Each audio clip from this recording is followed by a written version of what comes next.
तो चलो आज जो है हम लोग स्टार्ट करने वाले हैं एक्सरसाइज 1.2 और हमारा पहला एक्सरसाइज कंप्लीट हो चुका है। तो पहले चैप्टर का दूसरे एक्सरसाइज को स्टार्ट करते हैं। इसमें क्वेश्चन क्या है कि निम्नलिखित संख्याओं को अभाज्य गुणनखंड के गुणनफल के रूप में व्यक्त करें। बहुत मजा आएगा, चलो देखते चलते हैं। नंबर 1 क्या है? 140।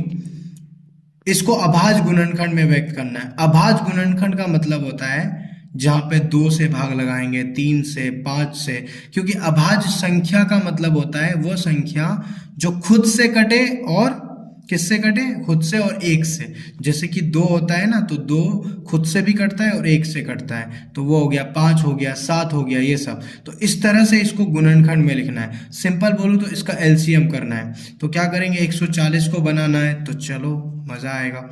140 यहाँ लिख देंगे 140। अब इसको भाग लगाएंगे, मतलब एलसीएम करेंगे, तो 2 साते 14, 0, फिर उसके बाद 2 तिया 6, 2 पाँचे 10, 35 दूनी 70, 5 साते 35, ऐसा लिख देंगे। और नीचे लिख देंगे 140 का अभाज्य गुणनखंड। अभाज्य गुणनखंड ये लिख देंगे और उसके बाद में नीचे बराबर कर देंगे। क्या क्या होगा? 2 इंटू 2 इंटू 5 इंटू 7, ठीक है। तो 2 2 2 ठो है, 2 पर पावर 2 लिख देंगे, 5 अकेले 5 पर पावर 1 और 7 अकेले 7 पर पावर 1, ये लिख देंगे। ये हो गया इसका अभाज्य गुणनखंड, सिंपल। ऐसे ही दूसरा बनाते हैं, नंबर 2। नंबर 2 156। तो क्या करेंगे? सेम प्रोसेस, 156 तो लिख देंगे 2 7 14, 2 8 16। यह कैसे करता है? इसके लिए ना थोड़ा भाग के बारे में पता होना चाहिए। बेसिक में एक वीडियो बना देंगे कि कौन किससे भाग लगता है। जैसे 2 से भाग लगने का नियम होता है 0 2 4 6 8 और रहने से, ठीक है। तो ये बता देंगे बेसिक में, हम फिलहाल अभी देखते हैं। उसके बाद में 2 तिया 6, 2 नमक 18, उसके बाद में 3 एकम 3, 3 तिया 9 हो गया। अब नीचे लिख देंगे कितना का, सॉरी यहाँ लिख देंगे 156, यानी 156 का अभाज्य गुणनखंड क्या हो जाएगा? बराबर, यहाँ पे देख लो 2 इंटू 2 इंटू 3 इंटू 13, ठीक है। तो इसको 2 पर पावर 2 कर देंगे, 2 बार है, 3 पर पावर 1 और 13 भी अकेले है, 13 पर पावर 1, ठीक है। ये हो गया दूसरा मैथ। तो इस तरह से बनाएंगे। अब चलते हैं आगे तीसरा मैथ में, ठीक है। नंबर 3। नंबर 3 में क्या है? देखो यहाँ पे नंबर 3 में क्या है? 3825, उसको ले लेते हैं। तो अब उसके बाद 3825 इसको सॉल्व करते हैं। तो 3825 इधर लिखेंगे। अब कटेगा किससे? 5 से कटेगा, सिंपल है। 5 7 35, 36 37 38, 5 6 के 30, 2 32, 5 25, उसके बाद में 5 से फिर 5 एकम 5, 6 7, 5 25, 26, 5 तिया 15, नहीं 5 एकम 5 6 7, 5 25 1 26, 5 तिया 15, नहीं ठीक जा रहा है, बिल्कुल सही है। 3 5 15, 3 एकम 3, उसके बाद में 3 से कटेगा 5, हाँ कटेगा, 3 4 5, 3 7 21, 13 7 91 हो गया। अब लिख देंगे यहाँ पे कितना? 3825 का अभाज्य गुणनखंड, यही निकालना है ना। सोचो कितना आसान है ये सब।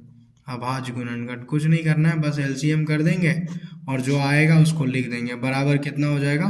5 इंटू 5 इंटू 3 इंटू 3 इंटू 17, ऐसे ही तो लिखते हो ना। ये सब तो छोटे में भी पढ़ाए हुए।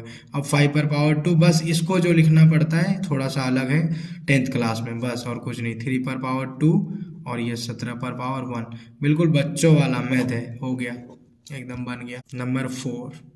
नंबर 4 में क्या है? 500 और 5, इसको भी बना लेते हैं। 5005, तो 5 से ही भाग लगेगा पहले, 5 एकम 5 0 0, इस तरह से, ठीक है।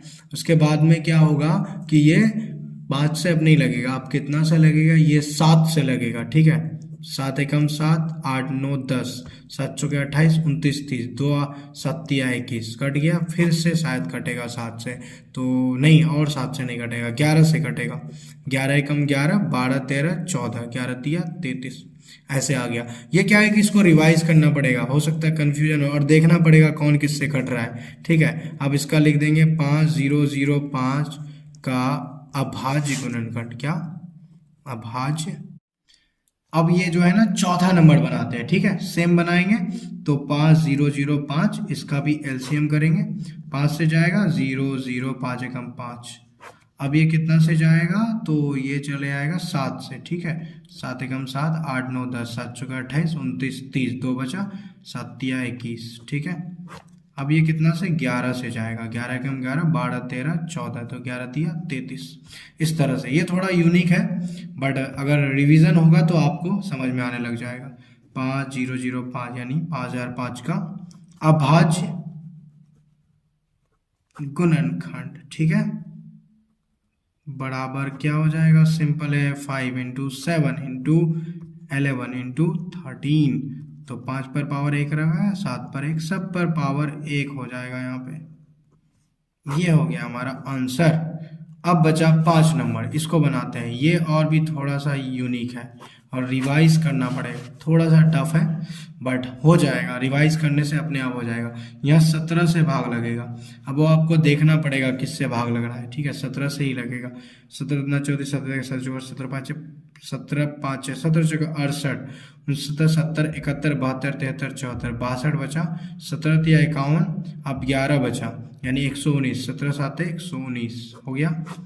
अब उसके बाद 17 से नहीं 19 से कटेगा, 19 19 दूना 38, 19 दूना 38, 39 40 41 42 43, 5 बचा, 19 तिया 57।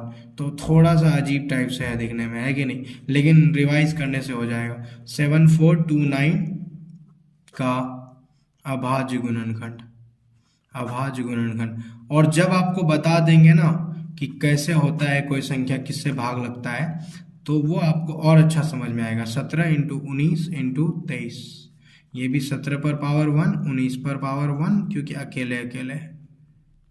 ये हो गया हमारा फाइनल आंसर। तो 1 नंबर हमारा सॉल्व हो गया। अब क्या है कि कौन किससे भाग लग रहा है, इसमें थोड़ा कंफ्यूजन होता है और दिक्कत आता है। तो हम जो है ना आपको पढ़ाएंगे बेसिक में, जिसको हम लोग बोलते हैं डिविसिबिलिटी बोलते हैं, यानी कि विभाज्यता की जांच बोलते हैं, कि कौन सा नंबर किससे भाग लगता है। जैसे 2 से लगने के लिए 2 4 6 8 ऐसे होना चाहिए, यानी 0 2 4 6 8 ऐसा होगा तो 2 से लगता है। 3 से लगने के लिए जोड़ के कुछ होता है, 5 से लगने के लिए लास्ट में 5 होना चाहिए, या फिर लास्ट में 0 होना चाहिए। तो ये सब हम जो है ना लिखा देंगे बेसिक में। फिलहाल हम लोग इस 5 मैथ को बना लिए हैं, तो हमारा 1 नंबर का जो प्रॉब्लम था वो सॉल्व हो गया है। तो अब नेक्स्ट नंबर 2 हम लोग दूसरे वीडियो में लेंगे। Best of luck. नोट कर लेना इसको बेहतर तरीके से और रिवाइज कर लेना।